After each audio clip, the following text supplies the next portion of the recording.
Bélier ascendant Verseau. Quel est le vent de liberté qui souffle dans le projet-sens du natif Bélier ascendant Verseau? Je ne pense qu'à être libéré, mais de qui ou de quoi? Je me bats pour m'affranchir des limites imposées. Nul doute que ce clan compte sur un prisonnier qui n'a eu de cesse de se faire la belle. Mais il y a tant de raisons de se sentir enfermé qu'il sera difficile de découvrir le domaine concerné. Ici, bien sûr, ce sont des mémoires de forçats ou de bagnards que viendra nous raconter la symbolique du fer aux chevilles revécu dans les 18 mois avant la naissance. Quel est ce boulet que traîne le natif au nom de sa généalogie? Mémoire peut-être très lointaine d'esclaves qui viendront créer chez les descendants de très graves problématiques de dévalorisation.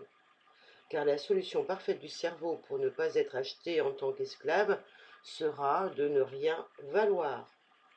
Qui dans la généalogie se projette dans l'avenir? Et pourquoi est-ce si attirant?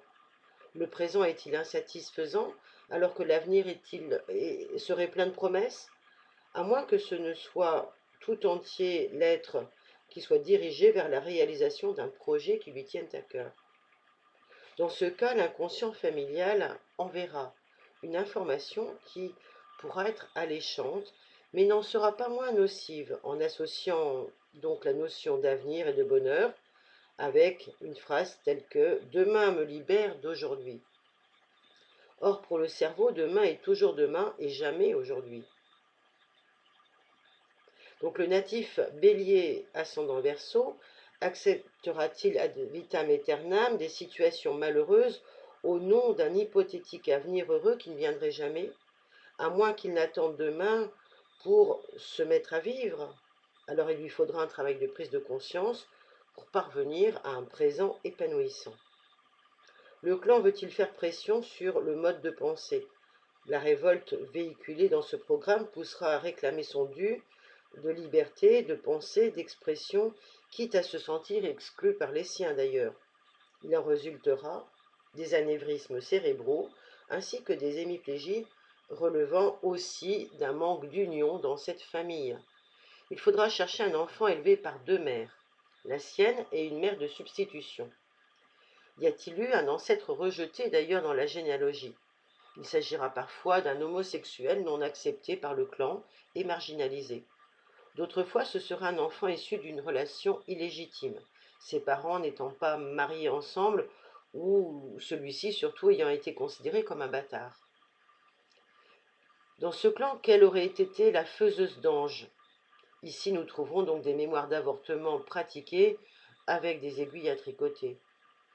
L'histoire familiale garde le souvenir d'un accident aussi brutal qu'inattendu, transformant radicalement la vie de certains membres de la famille.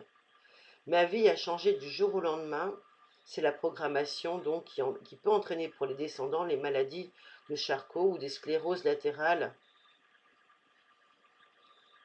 Si l'accident, par exemple, a conduit à un décès imprévisible, il y aura dans les descendants ou dans l'arbre des Brigitte ou des Brice, qui sont des saints invoqués pour connaître l'heure exacte de la mort.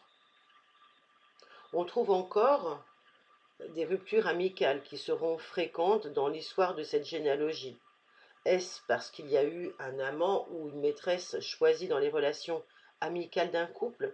Y a-t-il eu un enfant issu d'une relation avec l'ami en question? Les héritiers inconscients de telles histoires préféreront se brouiller avec tous leurs amis plutôt que de courir des risques inutiles. Les entorses fréquentes et les problèmes touchant les chevilles inciteront à chercher quel a été le traumatisme par rapport à un tirage au sort. Les questions à se poser, c'est de retrouver aussi qui a eu la tête dans les nuages, c'est-à-dire qui a eu un rêve d'enfant inaccessible, avec des pathologies thyroïdiennes par voie de conséquence, avec un TSH élevé, nous dit l'auteur. Nous retrouverons aussi dans ce clan des histoires en rapport avec l'armée de l'air, ou alors encore un enfant qui aurait été anonyme et non inscrit dans le livret de famille, ou encore des personnes qui auraient pu se réfugier dans une quête pour aller au ciel, pour retrouver un parent ou un père disparu, ou un enfant mort dans la famille qui pourrait faire un descendant aviateur ou qui s'intéresserait donc à l'astrologie. Voilà, il y a la quête de quelque chose comme ceci. Si vous avez ce couple Bélier ascendant Verseau et que vous souhaitez travailler dans votre thème, n'hésitez pas à me consulter, vous avez les coordonnées en dessous de ce podcast.